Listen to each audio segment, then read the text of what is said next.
Neha didn't think she needed anyone. Not really. She liked her job. She liked her small apartment. People always said church was important. But after everything she'd been through, she just wanted peace. No eyes watching. No questions. She had given her life to Christ a year ago, sitting on the floor of her bedroom.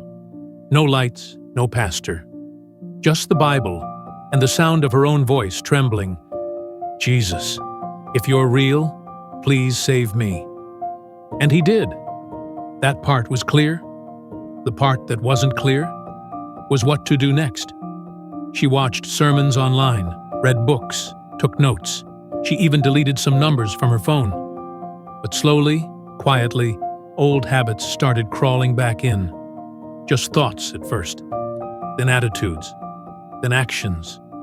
It was small things, choosing not to pray, skipping Bible reading, rewatching shows that stirred the wrong desires, and always telling herself, at least I'm not who I used to be.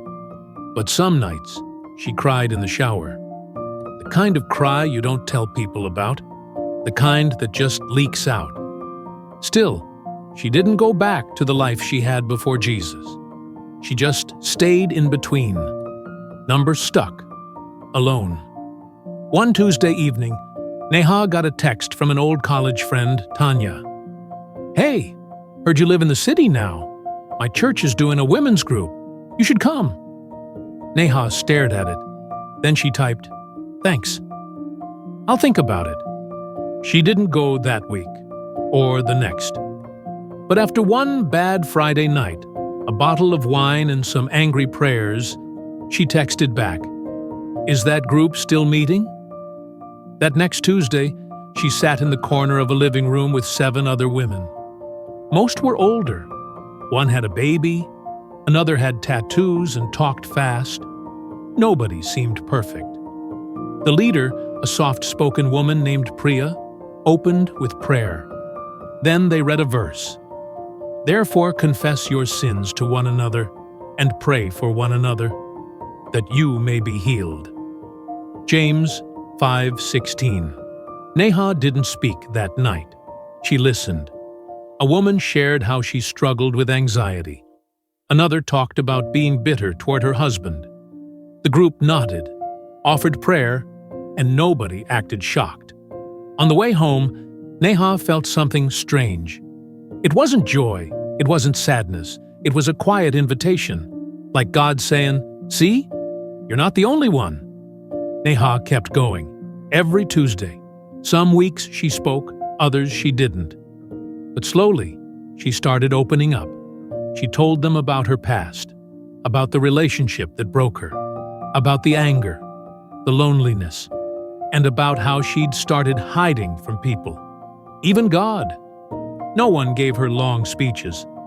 They just prayed, checked in during the week. One woman even offered to meet for coffee every Saturday to read the Bible together. They weren't perfect, but they showed up. One week, Neha shared something she hadn't told anyone. She waited for judgment, but it didn't come.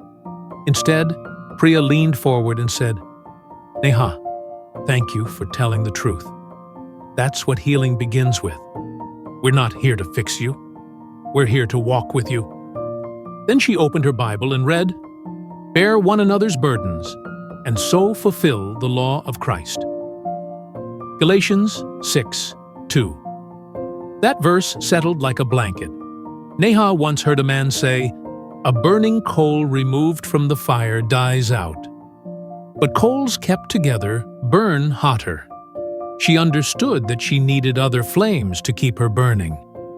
She began attending Sunday services and started serving tea after service once a month. It wasn't dramatic, but her soul warmed. The old lies grew quiet. Temptations still came, but now she didn't face them alone. One evening, after group, Tanya walked Neha to her car. You've changed, she said. Neha smiled. Maybe I'm just not trying to do it all alone anymore. Deliverance isn't about strength. It's about surrender. And part of surrender means saying, "I need help." She remembered another verse they'd read together. "And let us consider how to stir up one another to love and good works, not neglecting to meet together, as is the habit of some, but encouraging one another." Hebrews 10:24-25. That was it. That was what had kept her from falling all the way back. Not fear, not rules, not pride, but people, imperfect, prayerful, real people. We often treat healing like a private room, quiet, controlled, no one allowed in, but real healing looks more like a village. It's noisy, messy. Neha's story didn't end in fireworks. It ended in ordinary Tuesdays, honest conversations, and slow but certain change. And maybe that's the deeper truth. Deliverance may begin in solitude, but it is maintained in community.